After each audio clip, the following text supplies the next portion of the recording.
आजाद करवाने की थी और पहला आंदोलन देश की आजादी के लिए शुरू हुआ। कांग्रेस की नीतियों के कारण, कांग्रेस की विचारधारा से देश आजाद हुआ। और जब देश आजाद हुआ तो इस देश में सुई तक नहीं बनती थी। कांग्रेस पार्टी के पहले प्रधानमंत्री ने, पंडित जवाहरलाल नेहरू ने नीतियां बनाई और उन नीतियों के सहारे इस देश में लोकतंत्र की स्थापना हुई। और जिस देश में सुई तक नहीं बनती थी, उसमें सुई से लेकर हवाई जहाज का सफर कांग्रेस पार्टी की नीतियां, कांग्रेस पार्टी की विचारधारा, कांग्रेस पार्टी के कार्यक्रमों द्वारा स्थापित की गई। कई बार विडंबना होती है। 70 करोड़ की उस समय आबादी थी। गरीबी की लड़ाई से हम लड़ रहे थे और उस लड़ाई पर विजय पाने के लिए हमने यहां जय जवान जय किसान का नारा दिया। जब हम अनाज के मामले में आत्मनिर्भर हुए, देश की विषम परिस्थितियों के बावजूद इस लोकतंत्र को कोई खतरा न पैदा हो, लोकतांत्रिक प्रक्रिया को मजबूत किया गया।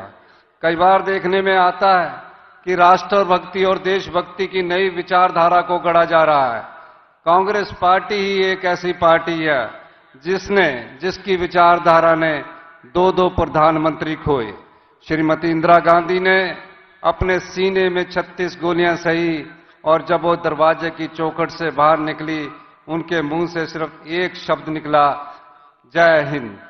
उनके बेटे राजीव गांधी जी देश के प्रधानमंत्री नहीं बनना चाहते थे, पायलट थे, लेकिन कांग्रेस जनों ने जब उनसे मांग की, वो देश के प्रधानमंत्री बने। ये पता भी नहीं था कि 5 साल बाद देश के आतंकवाद का वो निशाना बनेंगे। कभी कल्पना भी नहीं की थी। और जब उन्हें बम से उड़ा दिया गया तो उनकी टांग कहां गिरी, बाजू कहां गिरा। एक ही परिवार के 2 सदस्यों ने इस देश की एकता और अखंडता के लिए अपने प्राणों का बलिदान दिया।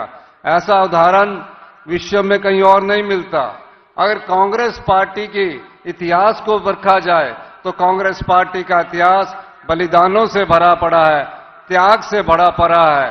भारतीय जनता पार्टी का एक भी नेता बता दीजिए जिसने इस देश की एकता और अखंडता के लिए अपने प्राणों का बलिदान दिया गया। लेकिन आजकल नई प्रकार की परिभाषा को गढ़ा जा रहा है, राष्ट्रभक्ति की नई परिभाषा को भरा जा रहा है, देशभक्ति की नई परिभाषा को गढ़ा जा रहा है। ये वो कांग्रेस पार्टी है। चुनाव होते रहते हैं, लोकतंत्र में पार्टियां जीतती रहती है, लेकिन कांग्रेस की विचारधारा कभी खत्म नहीं हुई। कश्मीर से कन्याकुमारी तक आज भी ये विचारधारा जिंदा है। और इस नागपुर के 138वें स्थापना दिवस पर आज कांग्रेस जन को ये कहना है कि जो झूठ के सहारे राजनीति करते हैं, जो झूठी परिभाषा को गढ़ने की कोशिश करते हैं, उस परिभाषा का जवाब सच्चाई से देना है। झूठ बार बार सच्चाई से टकराता है, अंत में जीत सच्चाई की होती है। यही मैं कहना चाहता हूं। इस 138वें स्थापना दिवस पर आपको बहुत बहुत शुभकामनाएं। धन्यवाद। जय हिंद, जय भारत।